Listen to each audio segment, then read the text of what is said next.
Hi folks, I'm actually down at Sandringham Beach at the moment, here and just outside Melbourne in Victoria, and it's a beautiful day today. They've got the people out on Port Phillip Bay sailing, and there's sailing ships.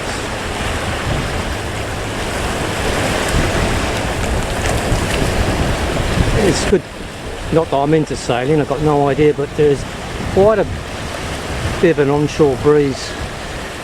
Even though the sun is beautiful, it's an onshore breeze, so I would imagine it's ideal time for sailing.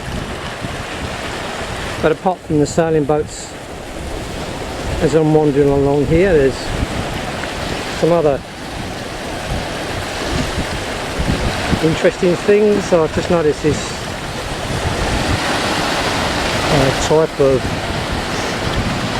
starfish here, just in the shallows.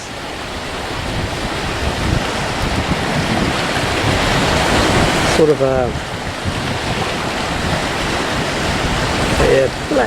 blacky purple colour with some marking on the top there.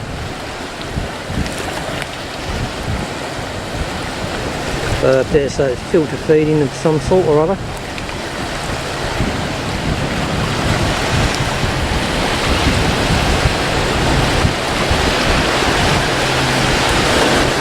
But there was another thing that caught my eye actually. It's a type of shell. I found that shell that caught my eye.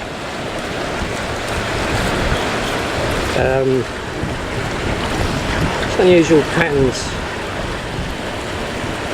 on the top with some holes in it, but when you turn it over and the sun catches the inside, I don't know if you can see that, but the mother of pearl colourings, it's just stunning. And you shine it in the light, different pastel colours.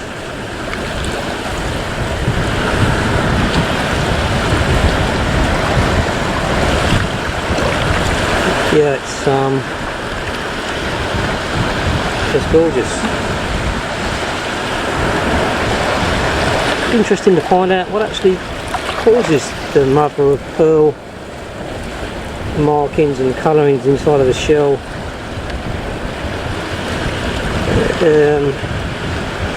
It's probably got nothing to do with pleasing human eyes. It's obviously a byproduct of the biology of this particular shell. Yeah, so just walking along the foreshore here and Sandringham, and you notice some snails. They're busy feeding. Beautiful patterns on their shells.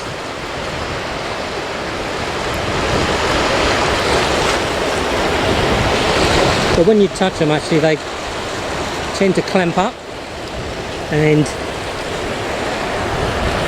they've got a little cap where they seal themselves in tight. But if you put him back on there, hopefully he'll start feeding again.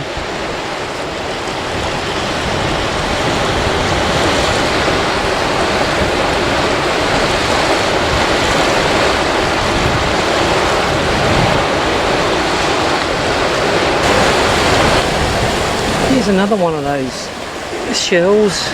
This is a slightly larger one. But again, as soon as you turn it over, and you can see the beautiful coloured the mother of pearl. You can understand why, you know, like jewelers and people want to turn these shells into some sort of ornament or necklace. Yeah, it's just stunning.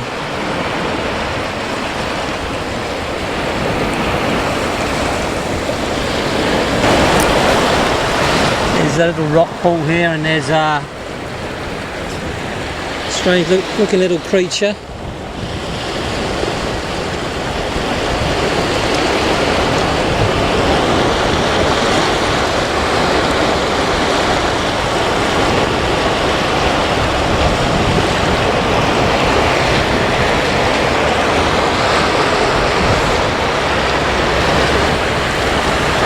He seems to be zooming around this little rock pool.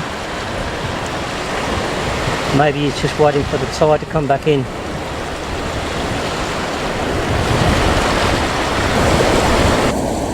Here's a mussel that's obviously still a live mussel.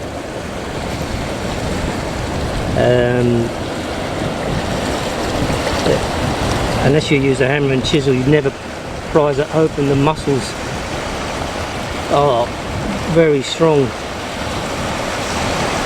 but not strong enough for an oyster catcher. You know those, you've seen them, they're black shorebirds with orange long beaks.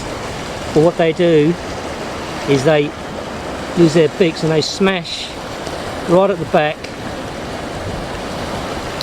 and which I know it sounds cruel, but it destroys a muscle that's holding its clamp together. So use their powerful beak and they smash a hole. It releases its grip so they can get the mussel inside and have their dinner. But yeah, that's just nature.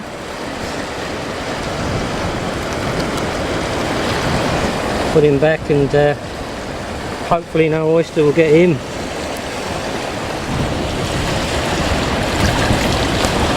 Here's another interesting thing. Well, as you can see, the mussels on this here, they're clamped to the side of the rocks, waiting for the tide to come back in to filter feed. But this is a dead mussel.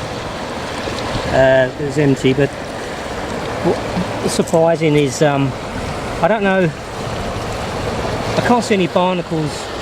Well, there is a few there right on the side of that live one, but even on this living, or if it was when it was alive, had barnacles growing on its shell. So there was a living creature with another living creature eking a living on the outside of the shell. So yeah, there you go. Nature always, when it sees an opportunity, it grabs it.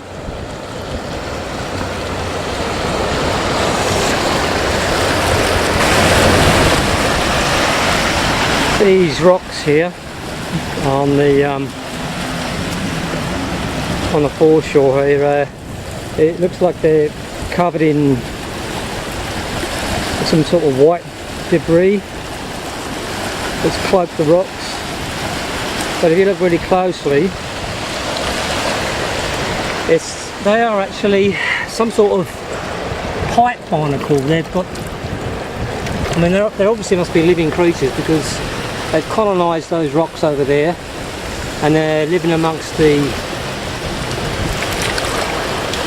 other shell creatures. But yeah, it's some